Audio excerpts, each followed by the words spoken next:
حکومت اور انتظامیہ سلطنت عثمانیہ ایک انتہائی منظم ریاست تھی جس میں جدید ترین نوکر شاہی نظام تھا۔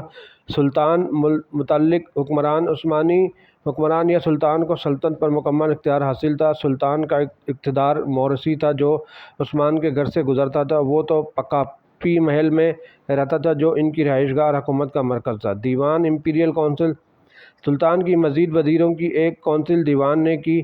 سلطان کی مدد وزیروں کی ایک کونسل دیوان نے کی۔ عظیم الشان وزیر اعلیٰ ترین عہدہ دار تھا جو سلطنت کے روزمرہ کے امور کا انتظام کرتا تھا۔ صوبائی انتظامیہ سلطنت کو صوبوں میں تقسیم کیا گیا تھا۔ ہر ایک گورنر یا پاشا کی حکومت تھی۔ مقامی انتظامیہ قادس، جج اور سپاہیوں زمین پر اترتے ہوئے گھڑ سوار کے ذریعے چلائی جاتی تھی۔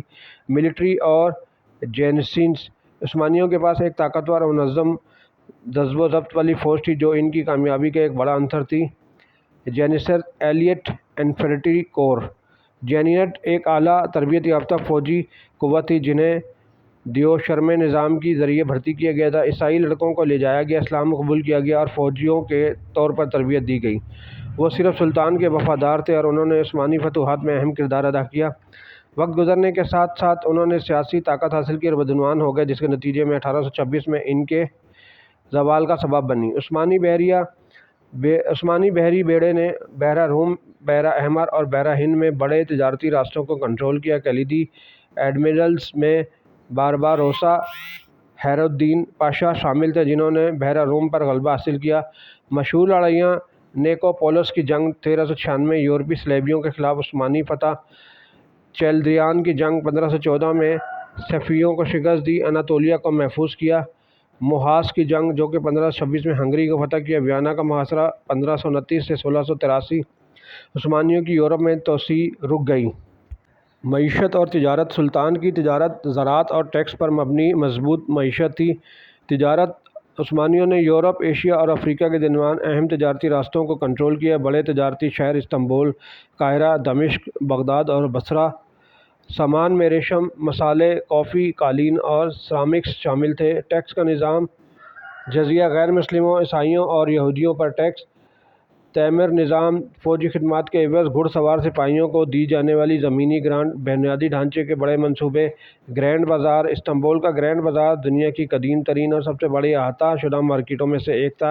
کاروان سرائے تاجروں اور مسافروں کے لیے تجارتی راستوں کے ساتھ بنایا گیا تھا۔ معاشرہ اور روزمرہ کی زندگی، سماجی درجہ بندی سلطان اور شاہی خاندان سماجی اہرام کے سب سے اوپر، وزیر پاشا اور بیوروکریٹس، اشرافیہ کے سرکاری اہلکار، جنرل اور ملٹری کمانڈر، طاقتور اور ملٹری کلاس، تاجر اور کاریگر، کلیدی اقتصادی شراکت دار، کسان اور کسان آبادی کی اکثریت غیر مسلم، عیسائی اور یہودی حقوق رکھتے تھے لیکن اضافی ٹیکس ادا کرتے تھے۔ خواتین کا کردار سلطان عثمانیہ میں خواتین کو محدود حقوق حاصل تھے لیکن انہوں نے حرم شاہی گھرانے میں بااثر کردار ادا کیا۔ سلیمان دی میگنیفیسنٹ کی بیوی عثمانی تاریخ کی طاقتور ترین خواتین میں سے ایک بن گئی۔ خواتین جائیداد کی مالک ہو سکتی ہیں، تجارت میں مشغول ہو سکتی ہیں اور اسلامی قانون کے تحت انہیں کچھ قانونی تحفظات حاصل ہیں۔ مذہبی تنوع سلطنت کثیر مذہبی تھی۔ مسلمان، سنی اور صوفی اکثریت، عیسائی، یونانی آرتھوڈوکس، آرمینیائی، کیتھولک، پروٹسٹنٹس، یہودی کمیونٹی۔ میلی سسٹم نے مذہبی اقلیتوں کو اپنے قوانین کے تحت حکومت کرنے کی اجازت دی۔ آرٹ، فن تعمیر اور ثقافت عثمانی فن تعمیر اسلامی، بازنطینی اور فارسی انداز سے متاثر۔ عظیم معمار سنان جو کہ 1489 سے 1588 سلیمانی مسجد، سلیمی مسجد اور بہت سے پل، محلات اور مدرسے بنائے۔ حاجیہ صوفیہ قسطنطنیہ کی فتح کے بعد چرچ سے مسجد میں تبدیل ہوا۔ عثمانی ادب اور خطاطی، دیوان شاعری فارسی اور عربی روایات سے متاثر۔ مشہور شاعر فضولی، بکی اور ندیم عثمانی ترک کے خطاطی، قرآن اور فن تعمیر میں استعمال ہونے والے اسلامی رسم الخط۔ موسیقی اور تفریح عثمانی موسیقی میں فوجی مارچ، لوک گیت اور کلاسیکی کمپوزیشن شامل تھے۔ کافی ہاؤسز کہانی سنانے، موسیقی اور سیاست کے ثقافتی مراکز بن گئے۔ زوال اور زوال سلطنت عثمانیہ کا زوال، خاتمہ کیوں ہوا؟ اندرونی مسائل سلیمان دی میگنیفیسنٹ کے بعد کمزور سلطانوں نے سیاسی عدم استحکام کو جنم دیا۔ کرپشن اور اقربا پروری نے انتظامیہ کو کمزور کیا۔